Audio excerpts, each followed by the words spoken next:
హాయర్స్ our channel.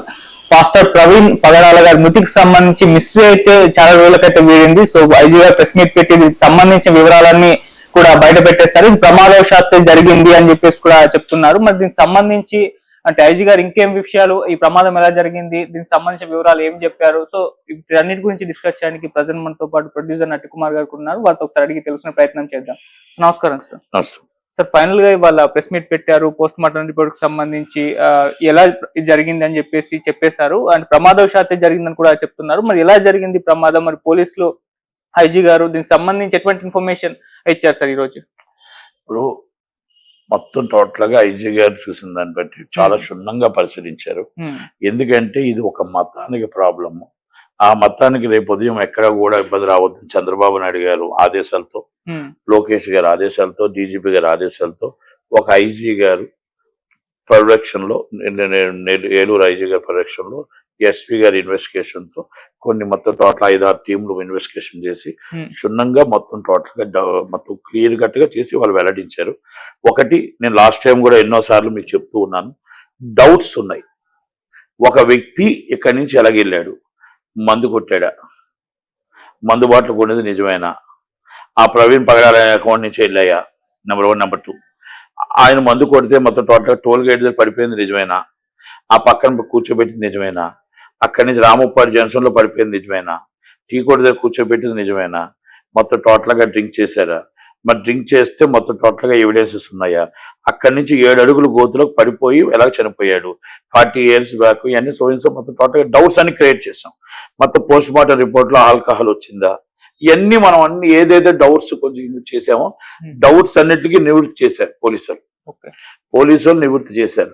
దాన్ని మొత్తం total గా ఏదైతే ఉందో మొత్తం టోటల్ గా ఎన్ని కెమెరాలు ఉన్నాయి అన్ని కెమెరాలు ఆయన డ్రింక్ తాగి ఆయన డ్రైవ్ చేస్తూ మొత్తం టోటల్ గా పడిపోయి చనిపోయారు అనేది వచ్చింది. ఇక్కడ road accident, not only is car, road accident లో చనిపోయారు. అంటే ఆయన రోడ్డు మీద వస్తూ పడిపోయి చనిపోయారు, లోతైన గోతులు పడిపోయి చనిపోయారు. ఇది ఒక కంక్లూజన్కి వచ్చారు వాళ్ళ ఇన్వెస్టిగేషన్ రిపోర్ట్ తో మొత్తం టోటల్ గా. ఎందుకంటే దీంట్లో వేగ్గా చేయడానికి ఉండదు. ఎందుకంటే involvement and chief minister involvement మొత్తం టోటల్ గా లోకేష్ బాబు ఇన్వాల్వ్మెంట్ మొత్తం టోటల్ గా ఎన్టీఆర్ ఒక మతానికి చెందింది కాబట్టి ఎంతో మంది, కొన్ని లక్షల మంది మా మత బోధకులు, కొన్ని లక్షల మంది క్రైస్తవుల మనోభావాల కోసం ఉంది కాబట్టి కంపల్సరీ క్షుణ్ణంగా ఇన్వెస్టిగేషన్ చేసి వాళ్ళ అనౌన్స్ చేశారు. ఓకే, అయితే ఇక్కడ నేనేమంటున్నానంటే ఒక తేటతెల్లం అయిపోయింది. ఇప్పటికైనా వాళ్ళ వైఫ్ మాట్లాడి ఇదిగో ఈ ఇన్వెస్టిగేషన్ పర్ఫెక్ట్, ఇన్వెస్టిగేషన్ మీద నమ్మకం ఉందని మీరు చెప్పారు, ఈ ఇన్వెస్టిగేషన్ మీద మాకు పూర్తి నమ్మకం ఉంది, దయచేసి రాజకీయాలు చేయొద్దన్నారు. బాగుంది, కానీ ఆమె ఇప్పుడు నోరిపోవాల్సిన అవసరం ఉంది. ఎందుకంటే ఇన్వెస్టిగేషన్ రిపోర్ట్ వచ్చింది, ఆటోమేటిక్ తేటతెల్లం చేశారు, ఆయన డ్రింక్ చేసి చనిపోయారు రోడ్డు యాక్సిడెంట్ లో అని నిర్ధారించారు.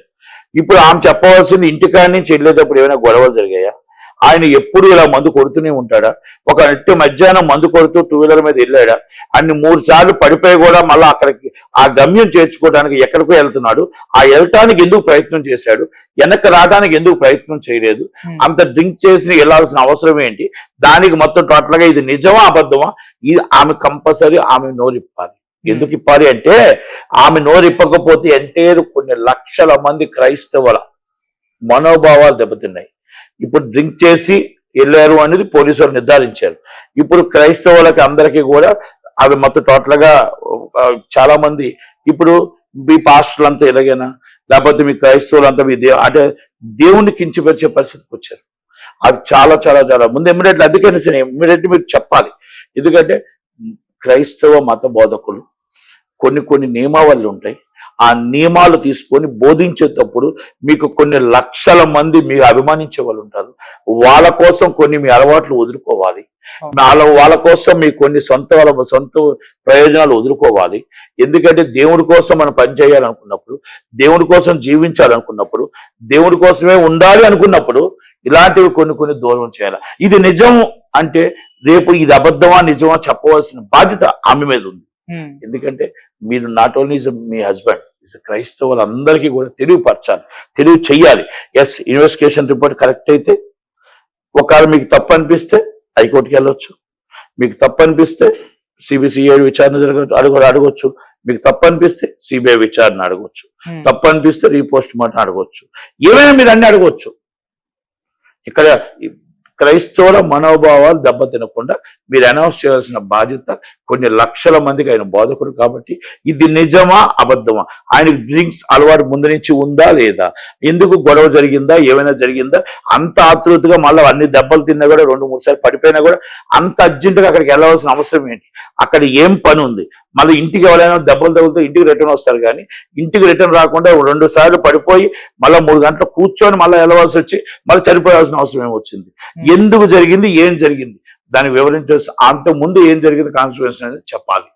చెప్పవలసిన బాధ్యత ఉంది. పోలీసు వాళ్ళ బాధ్యత తీరిపోయింది. పోలీసు వాళ్ళు అది రోడ్డు యాక్సిడెంట్ గా అయిపోయింది, వాళ్ళు చెప్పడం జరిగింది, ఇదంతా అయిపోయింది. ఓకే సార్, మొదటి నుంచి కూడా క్రిస్టియన్ సంఘాలే దీన్ని అనుమానిస్తూ వస్తున్నాయి. వీళ్ళ ఫ్యామిలీ కూడా, అంటే వైఫ్, వీళ్ళు ఎవరు కూడా దీని మీద అనుమానాలు వ్యక్తం చేయలేదు. మేము గవర్నమెంట్ ని నమ్ముతున్నాము, పోలీసులు నమ్ముతాం, వాళ్ళు బయట పెడతామని చెప్పారు. సో క్రిస్టియన్ సంఘాలు మాత్రం ఇక్కడ పోస్ట్ మార్టం ఇలా వస్తే మేము రీపోస్ట్ మార్టం చేయించుకుంటాం అలా మాట్లాడడం మనం చూసాం సార్. ఇప్పుడు మాట అండి, నేను 2 విషయాలు అంటున్నాను. యేసు ప్రభుని నమ్ముతారు, యేసు ప్రభుని పూజించే వాళ్ళు నమ్ముతారు, యేసు ప్రభు కోసం బోధించే వాళ్ళని ప్రాణంగా నమ్ముతారు. పాస్టర్ అంటే మనం అన్నింటి దేవుడి తర్వాత దేవుడు అంటే మాకు బోధించేవాడు అని అంత నమ్మకం నమ్మేటప్పుడు ఆ నమ్మకాన్ని ఒమ్ము చేయకూడదు. ఎనీ పాస్టర్ మనం పూజారైనా, మన ఎవరు ముస్లిమ్స్ అల్లా దగ్గర ఉన్న పూజారైనా, Hindu or Muslim or Christian, ఎవరైనా కొన్ని నియమాలు నియమకాలు ఉంటాయి.